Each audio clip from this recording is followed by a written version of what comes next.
আগামী জাতীয় নির্বাচনে আওয়ামী লীগ জাতীয় পার্টি সহ সব রাজনৈতিক দলের অংশগ্রহণ চান বিএনপি মহাসচিব মির্জা ফখরুল ইসলাম আলমগীর।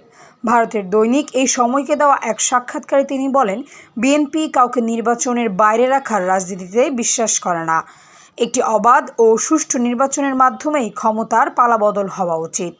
ফখরুল জানান, জামায়াত আনুপাতিক পদ্ধতির দাবি তুললেও শেষ পর্যন্ত প্রচলিত ভোট পদ্ধতিতেই অংশ নেবে, তবে বিএনপি তাদের অতিরিক্ত গুরুত্ব দেবে না।